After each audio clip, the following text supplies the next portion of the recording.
Have you ever opened all your curtains in summer and still felt like your space was too much?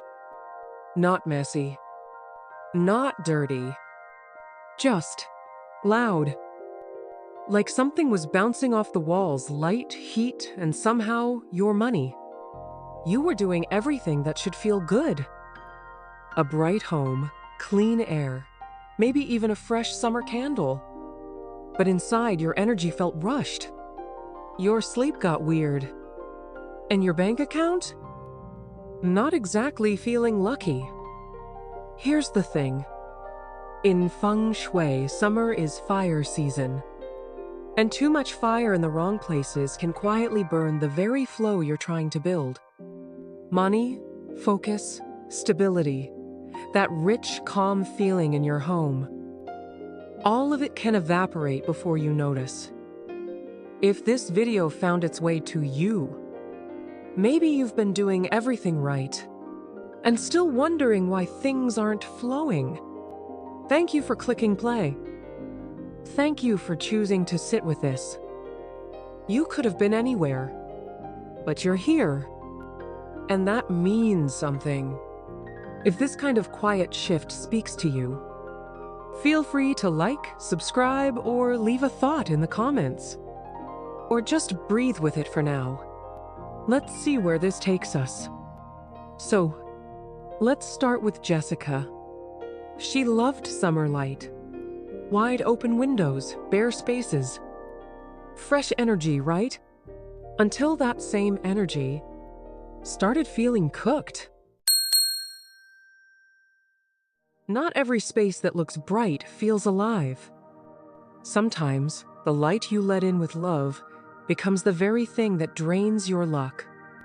Jessica thought she was doing everything right. Summer came, and she opened every curtain in the house. Natural light poured in, the floors gleamed, the walls glowed, and everything looked ready for a magazine cover. But something in the air felt tired. Not sleepy tired. More like burned out. Like the space had too much going on even when nothing was moving. She wasn't fighting clutter. She wasn't dealing with noise. It was a quiet kind of chaos. The kind that made her feel drained by noon. As if her energy and her money were evaporating into thin air. In Feng Shui, summer is ruled by the fire element. Too much fire, especially in a home that already pulls in a lot of sunlight, can scatter energy instead of helping it settle. When direct sun hits the heart of your home, especially wealth areas like the dining table or the center of the living room, it can push cash flow away instead of pulling it in. Light becomes too aggressive. It's no longer nourishing. It becomes sharp, hot, and unstable. Feng Shui isn't anti-sun, but it's deeply aware of how light lands, where it lands, and how it affects energy. Money doesn't grow in harsh light. It grows in warmth, but it stays in calm. Jessica started noticing small things first. Her sleep got lighter. She woke up already feeling like she'd spent the whole night thinking. She didn't feel lucky.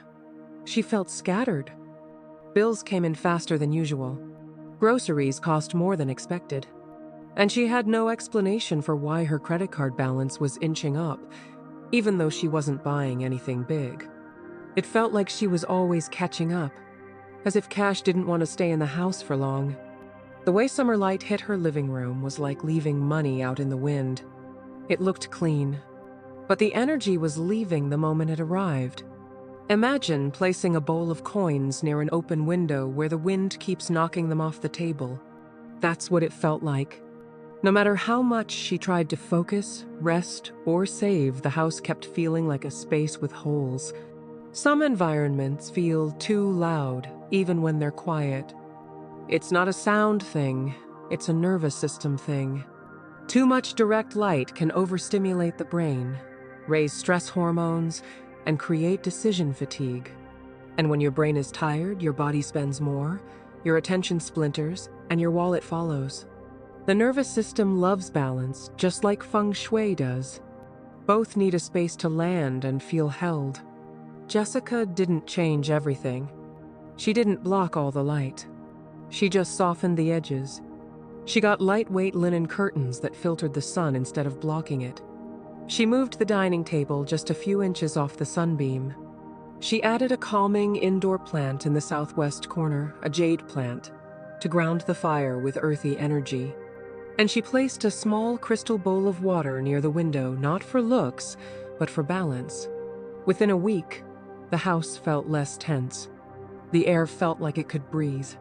And her own energy, for the first time all summer, felt like it had a place to land. Money didn't feel like a sprint anymore. It started moving in cycles again. Quietly, but clearly. Sometimes it's not the big, messy clutter that throws you off. It's that one sunbeam cooking your breakfast nook like it's auditioning for a rotisserie show. Now, every time Jessica walks past that window, she smirks. She still loves summer. She just doesn't let it roast her wallet anymore. Not every heat in the home brings comfort. Some warmth cooks more than food. It melts the calm, scrambles your thoughts, and slowly burns through your wealth.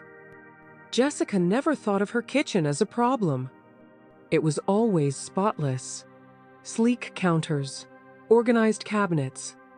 But in the summer, that space felt hostile.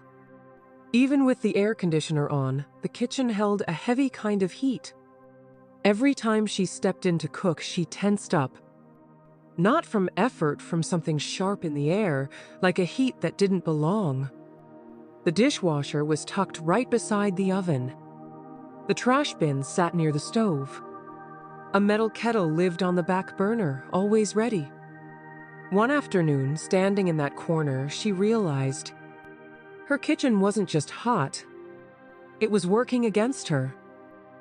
Feng Shui sees the kitchen as a core of wealth energy. It's where nourishment turns into strength, where fire supports life. But fire needs balance. In summer, fire is already strong in nature. When you add more heat metal appliances running, food cooking, steam rising, you shift the space into overheating mode. That kind of fire doesn't feed wealth. It burns through energy faster than the space can hold it. The money doesn't settle. The chi doesn't stay. It scatters. And when the chi scatters, so does the focus, the patience, the ability to spend wisely and live calmly. Jessica's stress in the kitchen didn't feel like stress at first. It showed up as snapping during dinner prep, skipping meals, feeling oddly short-tempered after just standing near the stove for a few minutes. She caught herself rushing through chopping, slamming cabinets, turning off burners too fast. Meals felt forced. And somehow, her grocery bills kept climbing, while food felt like it disappeared faster. It wasn't just heat. It was a mood she couldn't explain, circling the same space every evening. That's when it hit her. The kitchen wasn't supporting her money flow. It was eating it. A kitchen in summer, when unbalanced, is like a cash register left too close to a fire pit. You can't expect the money to stay when everything around it is designed to spark, flash, and burn. The cooking energy becomes too hot. The air becomes too reactive. Even the quietest movement in that space feels like it happens under pressure. It's not a flow. It's a boil. If any part of this feels familiar, like your home works hard but never feels calm, you're not alone. Feng Shui isn't about fixing everything overnight. It's about noticing the one space that's been quietly overdoing it. And if this has been your space, this is where the shift begins. Feel free to leave a thought below, or just take a breath with that realization. You're already in motion. The body responds to heat the same way it responds to stress. It goes into fight or flight, especially in tight areas where heat lingers like a summer kitchen with running appliances. Even small heat surges can raise cortisol, reduce appetite balance, and mess with how the brain processes calm. Add that to an already warm season, you get emotional outbursts, spending triggers, poor digestion, and restless nights. All from one corner of the house. The nervous system craves grounded warmth, not aggressive heat. And Feng Shui? It teaches you where to cool down without shutting off. Jessica didn't remodel the kitchen. She adjusted the Feng Shui fire load. She unplugged unused appliances during the day. She moved the trash can away from the stove, replaced it with a small bowl of cool water. She added one peace lily by the fridge to balance the heat with gentle earth plus water energy. She swapped out the metal kettle for a ceramic one. She even played soft background music while prepping meals, not for ambiance, but to reset the mood that had turned into a pressure cooker. It didn't change overnight, but the room started breathing again. She no longer avoided it. And grocery day stopped feeling like payday's evil twin. Some kitchens are hot because you're cooking. Some are hot because you're losing the argument with your toaster, the dishwasher, and a rogue banana peel. Jessica still loves her kitchen. But now, when she walks in and doesn't feel like fighting the microwave, she counts that as progress. Money flows easier when your stove doesn't need therapy. What looks bright and cheerful isn't always what feels right. Color can lift you or overload you, and in Feng Shui, the wrong tones can quietly short-circuit your flow. Jessica loved color, especially in summer, when everything felt dull outside from the heat. She wanted her home to pop. Red throw pillows, orange candles, golden frames, peach blankets, coral towels. Everywhere she looked, there was warmth. It felt exciting at first. But after a few weeks, she noticed a weird kind of restlessness. Harder to focus during the day, harder to sleep at night. The space never felt settled. She tried shifting her desk to a different wall. Didn't help. Tried cutting coffee. Still felt overstimulated. The room wasn't just loud in color. It was buzzing like it had caffeine of its own. In Feng Shui, every color links to an element. Red, orange, gold, they all belong to the fire element. Summer is already ruled by fire. So when you decorate heavily with fire tones in the fire season, the result isn't warmth. It's imbalance. Too much fire energy makes a space feel overactive. Instead of encouraging cash flow, it creates chaos flow where money, focus, and clarity keep bouncing around without landing. The lucky flow doesn't stick. It spins. It overheats. It burns through your mental space and your energetic foundation. A home doesn't need to look like a flame to feel powerful. Sometimes, it needs to be cool enough for wealth to breathe. Jessica didn't feel bad. She just felt too much. Too wired to rest, too foggy to work, too reactive to sit still. Bills didn't stop, but her ability to plan for them got fuzzy. She skipped budgeting, bought small things just to feel better, and somehow ended up with less in her account, but more noise in her space. She started feeling trapped by the very environment she built to lift her up. The comfort became clutter. The colors became pressure. And the money? It didn't disappear. It just refused to stay long enough to feel real. Imagine walking into a party where every speaker is blasting a different song. None of them are bad, but together, they overwhelm you. That's what her living room became.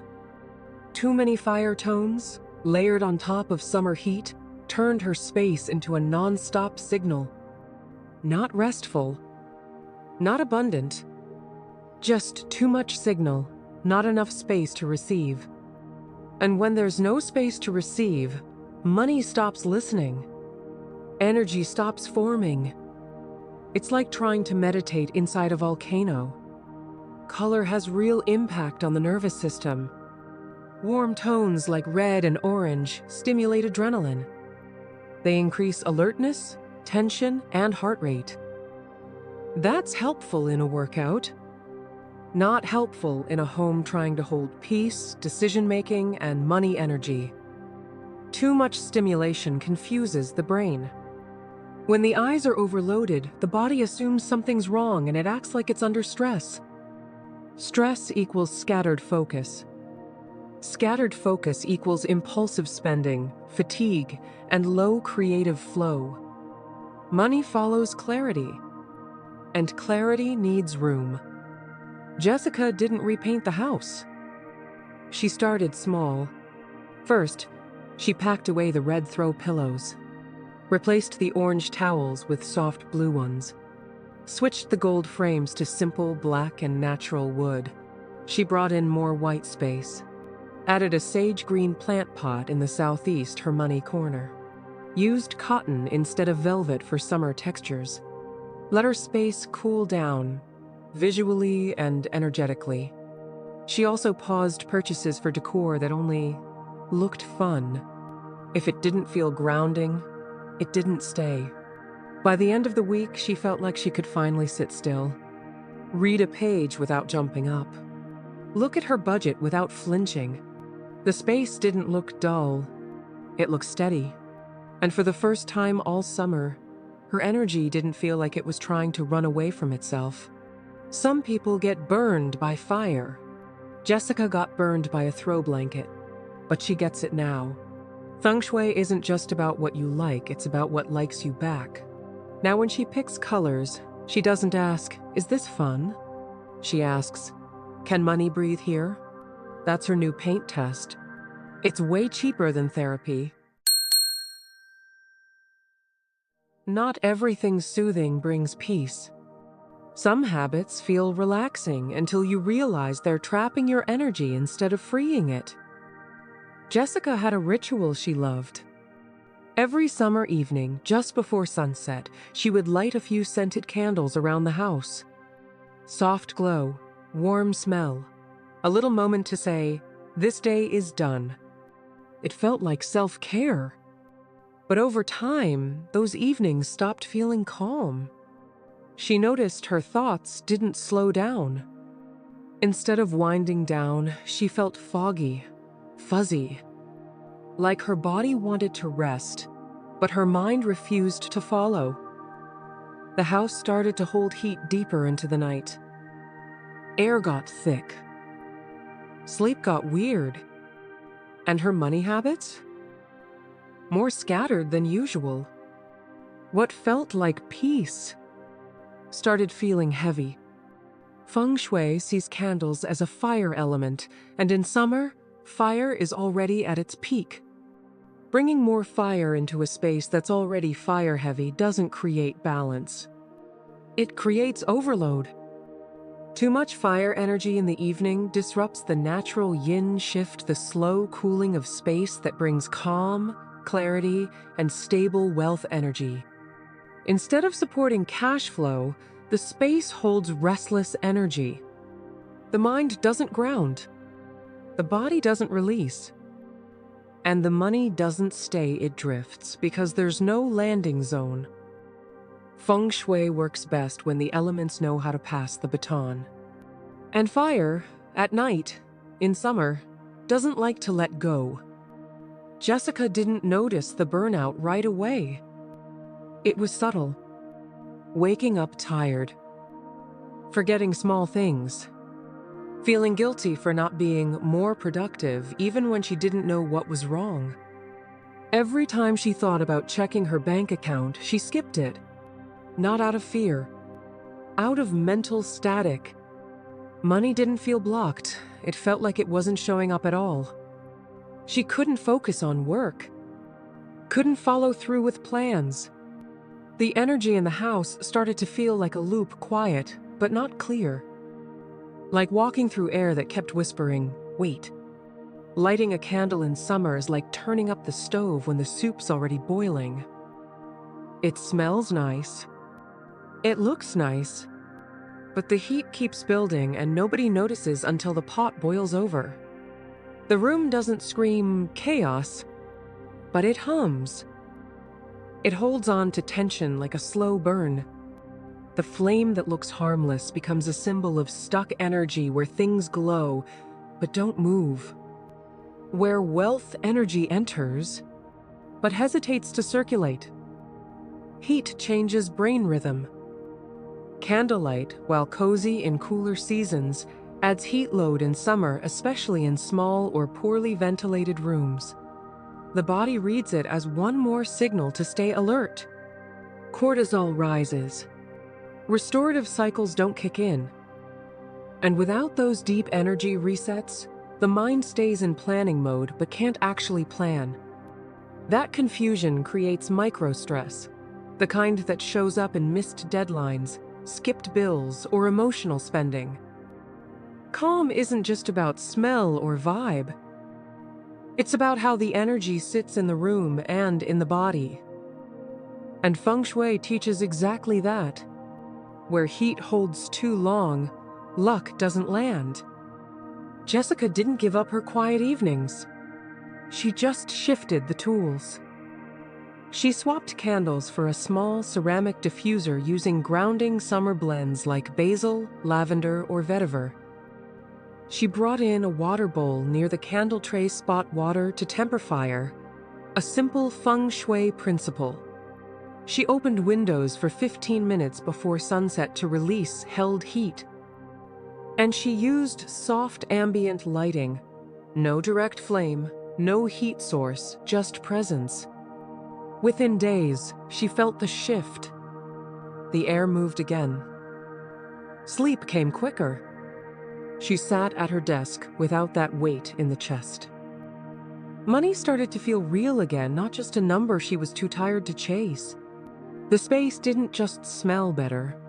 It held better. Some people binge television to relax. Jessica was low-key baking herself on low heat. Now when she sees a candle aisle in summer, she walks past like she's dodging an X. Her lucky flow doesn't need more flame. It just needs a place to cool off and land gently. Because the best kind of wealth stays lit without needing fire.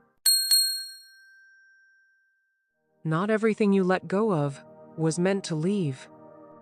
In Feng Shui, clearing space too fast can break the very energy that was holding you steady. Jessica hit a wall. The house felt full. Not messy, just overstimulated. So she did what everyone online suggests in summer, cleared it all out. Tossed the old towels, the books she hadn't touched, the shoes that didn't spark joy. She even cleared the hallway shelf and the decorative corner in the entryway. For a day or two, the space felt amazing. Wide, fresh, bright. Then came the silence. But not a peaceful one. It was hollow, like something had been scraped out. The space wasn't light. It was empty in the wrong way. Feng Shui values flow, but also memory. Every space holds energy imprints. When you remove too many things too fast, especially during summer when fire is already strong, you can accidentally remove stabilizing earth energy, the one that holds wealth. Summer isn't the season for full resets. It's for anchoring and regulating the heat, not stripping it bare. Over-decluttering creates a kind of energy vacuum. The qi becomes too loose.